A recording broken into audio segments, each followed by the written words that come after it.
What's up? It's your girl Sammy Ray, and welcome back to This Is Not a Podcast. I'm just here to share some things that I learned in this second week of 2026, and happy to share that week 2 is not as insane, but still pretty crazy. So I'm hoping that the year does not just reflect chaos all year long. I'm praying that we experience some peace and a lot more joy and whatever else 2026 decides to throw our way. I just pray that it is positive, which I'm grateful that I do a really good job of seeing the positive in most circumstances. But anyway, I'm grateful to say my voice is back. If you watched last week's, thanks so much. Sorry, it was unknowingly ASMR and also the silliest thing I could have done. Because the first thing on our list of 10 things that I observed in this second week of the year is don't whisper if you lost your voice because apparently it rubs your vocal cords together and makes it way worse. So that actually wasn't a part of the 10, but I needed to just mention that because that was a big thing that I learned. Let's just jump into 10 things that I observed this week. Trigger warning now, these are a little aggressive. I don't know why per se. Well, I kind of know why, I'll be honest. I'm just hormonal. I'm just feeling all kinds of things this week. So, yeah, they're a little aggro how I wrote them, but I'm going to try and deliver them as gently but authentically as possible. Take anything that I say on here with a grain of salt. I'm just sharing my personal opinion and thoughts and outlook on life, but I am very open to shifting that. I felt like they were noteworthy and wanted to share, so here we go. Number 1, the most enjoyable energies that I encountered this week were the ones that were willing to go first. And what I mean by that is I was blessed to work on set this week, and I was working with some people that the things that we were doing on set were fun, but also pretty tiring. And there were just some people that were like, yeah, I'll go, I'll do it. And one, it made the experience so much more enjoyable for those that didn't quite have that kind of energy or enthusiasm. But I also noted it as don't be afraid to volunteer as tribute, right? If you do have the energy or you can invigorate the room with that kind of enthusiasm, please do, because it is so refreshing and it's really a lovely energy to not just be around, but to know that you present that kind of energy. It really can shift a room. So that was the first thing on my list this week is volunteers tribute. Go first, forge the way ahead, and be the energy that you can tell is really helpful, is really encouraging, really positive. Number 2 is don't be so desperate for others to like you. You should be the most desperate for you to like and love yourself the most. I wrote, desperation reeks. An ugly interior will spoil any pretty exterior you think you might have. Now, what I mean by this is I've had several encounters over this last week touching on self-love and also hearing thoughts, feelings, and opinions of others, and even people that I didn't even know, just, coming across my feed and things like that, giving advice or trying to talk about developing confidence and authenticity, but viewing it through a very materialistic lens. But how I see people that think physical things are going to shift and change the way that you feel about yourself internally, I think it's a little ass backwards. I got my eyebrows done this week and I was like, less. Like, I did feel a lot better.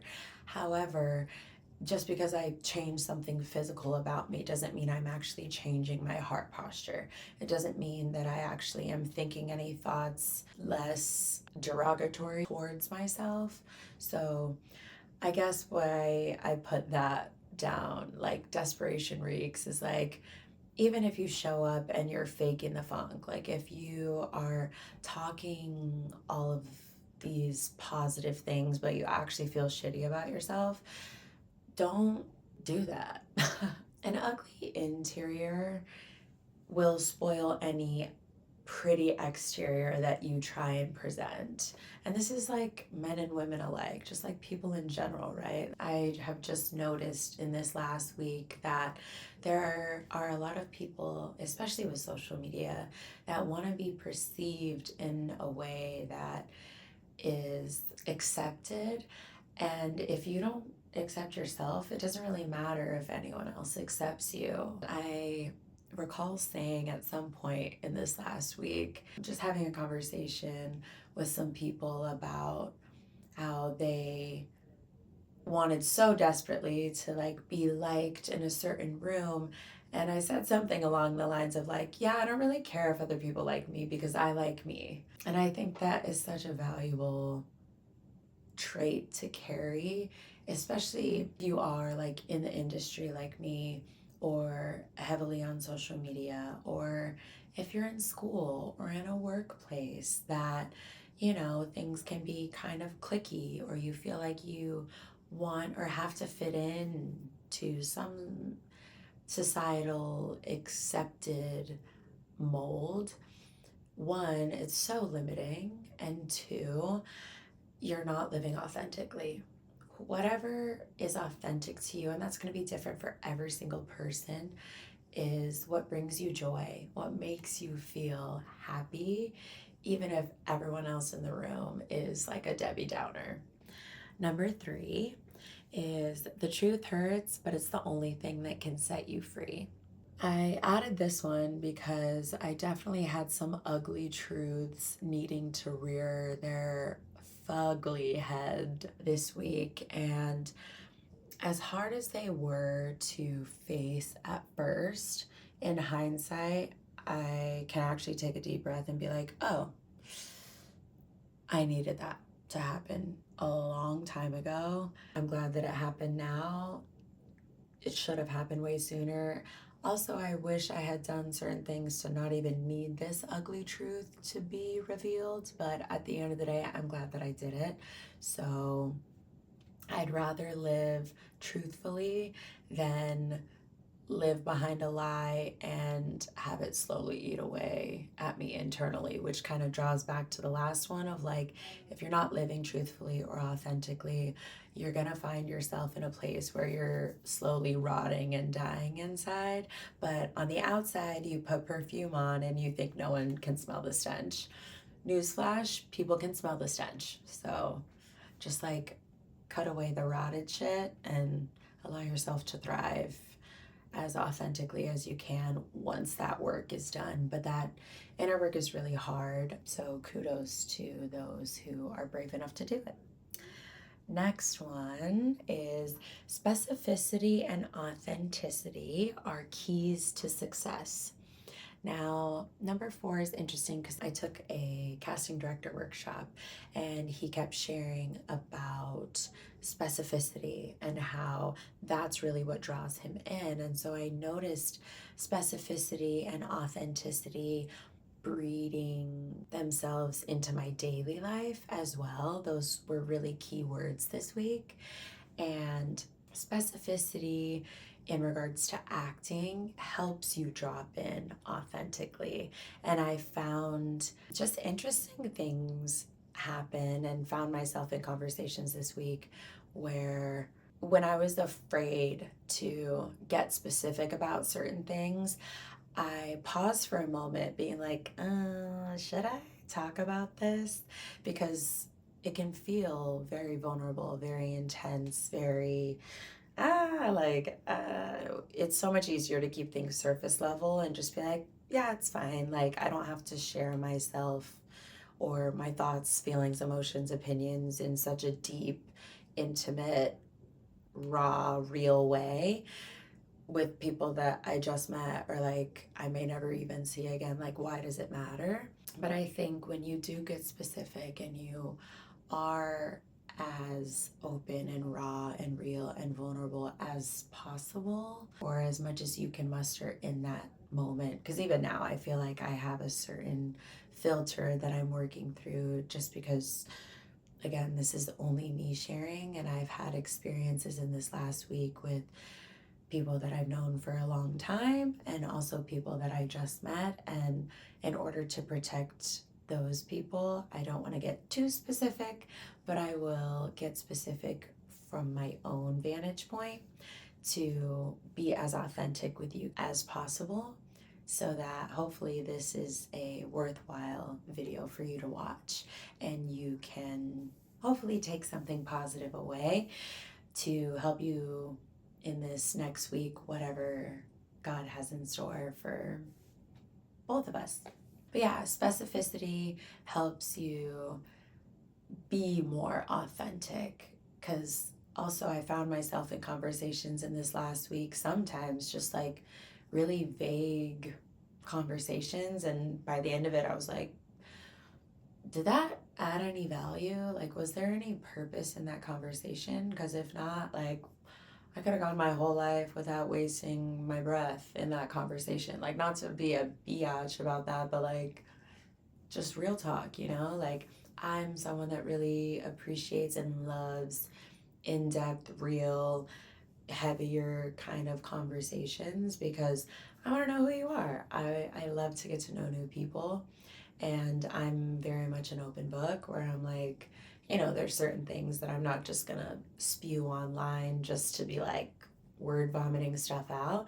But when I meet people one on one, I very much will share my own testimony and things that I have experienced and am currently experiencing to be more relatable, also to connect hearts with whoever it is that I'm interacting with. Because I think in a world where we are so disconnected, even when we have something that is so connecting in the palm of our hand all the time, we can really miss a lot just by being afraid or being guarded, or a lot of people wear masks. I think just being a little bit more specific holds magic. So number 5, if you feel stuck, move your ass. Literally stretch, move, activate. I was on set and I felt stagnant, and I normally teach Pilates at 6:30 a.m. on Tuesdays and Thursdays, and I was working Thursday, so I didn't get the opportunity to teach. And halfway through the day, my body was like, girl, we need to move.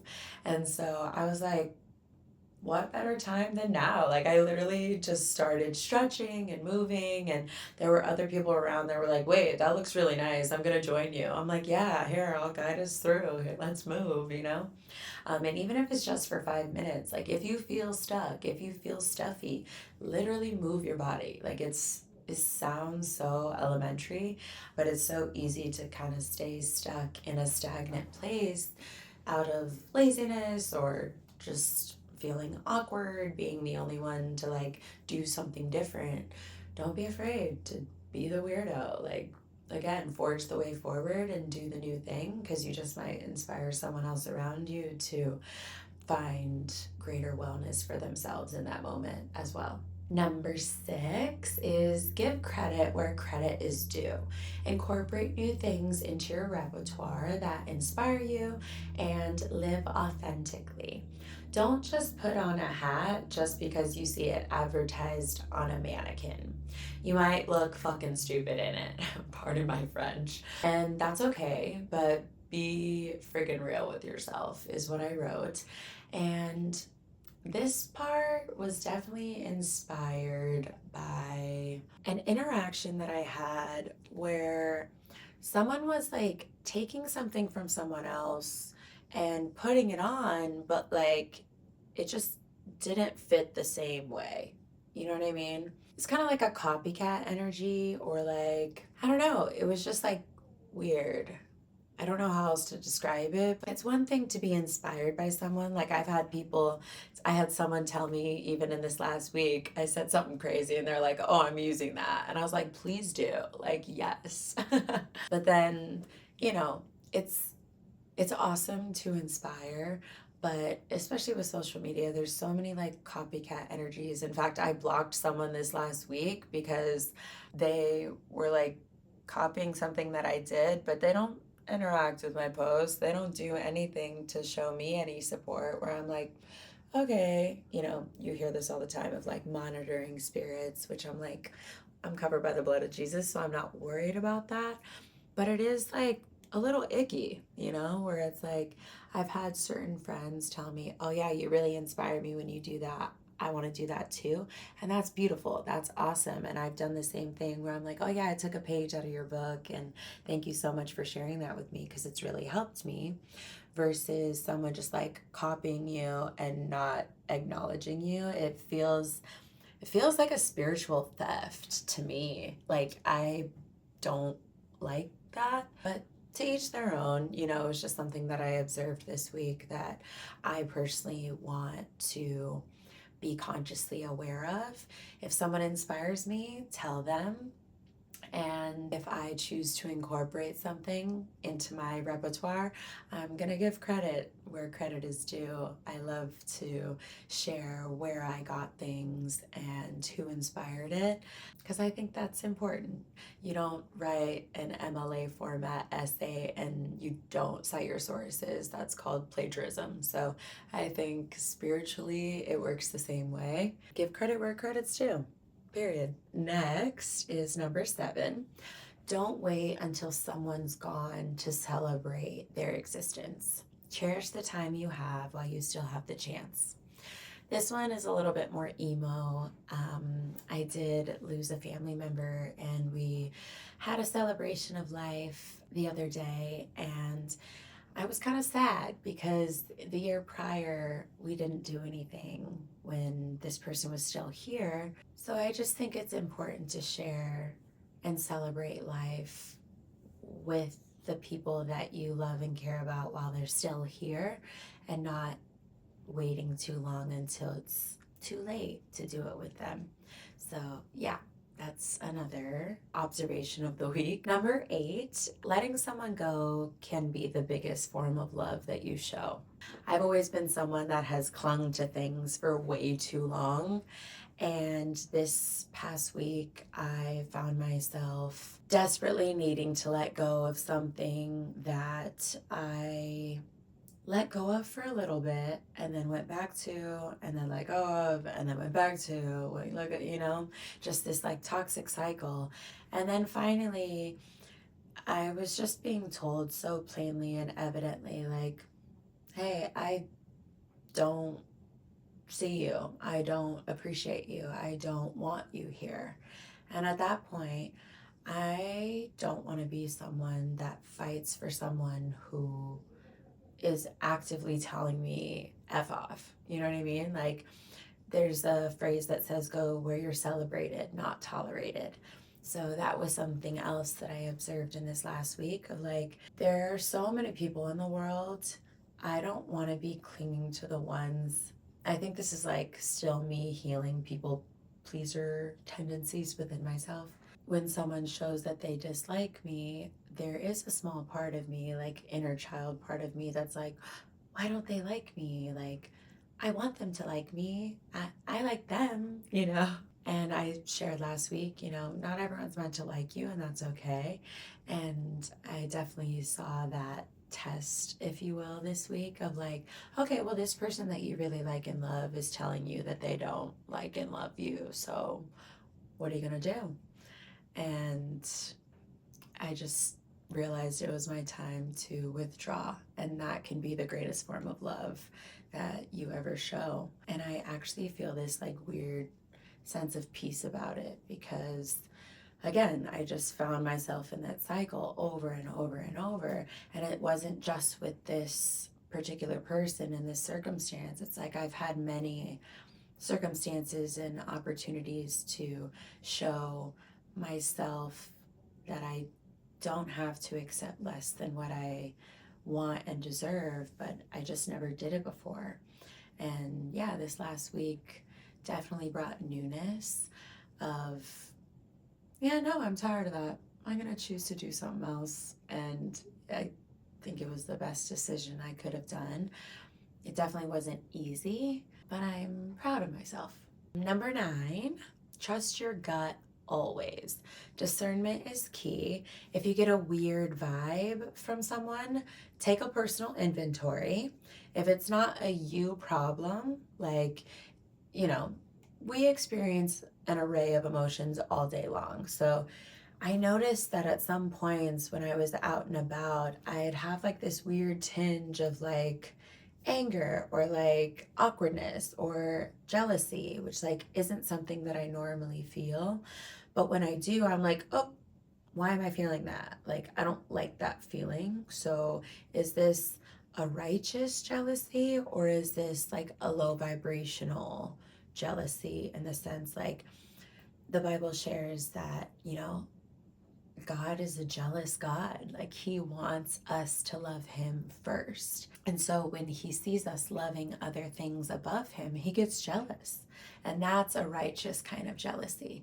But any other kind of jealousy is not good, right? I had certain moments where I was like, okay, I'm feeling this weird energy in my body right now. Like, is this because I feel this way, or am I receiving energy outside of myself that my body is clocking and being like, hey, don't interact with this person. Like, this person is smiling in your face but screaming F you in their head. Like, just don't interact with them. So yeah, take a personal inventory, and if you realize that it's not a you problem, it's a them problem, create a healthy boundary and maintain a personal well-being for yourself, and either don't interact, or if you have to interact for whatever reason, just keep yourself at a healthy distance in whatever way you can and need to maintain that safety for yourself, and being respectful of everyone around you, but having that respect for yourself is mandatory. And then finally, number 10, kindness over being nice. Now, being nice is like wanting other people to like you versus being kind. Being kind is who you are. It's a characteristic, right? One of my favorite scriptures is the fruit of the Spirit, which is Galatians 5:22 and 23. And the Holy Spirit is love, joy, peace, patience, kindness, goodness, faithfulness, gentleness, and self-control. Niceness is not on there. Niceness, I love the difference between these two words, because like it was painted to me like this. If you're sick and someone goes, oh, I hope you feel better, that's nice. But kindness is someone showing up to your house with soup. You see the difference, where it's like niceness is something that is said or done because someone wants you to like them. Kindness is saying or doing something because that's the posture and character of your heart. That's who you are. So kindness over being nice, 100%. I personally know that I am kind, but I'm not always nice. Like, I don't really care to be nice anymore. I feel like I used to try and be nice because I wanted to be liked.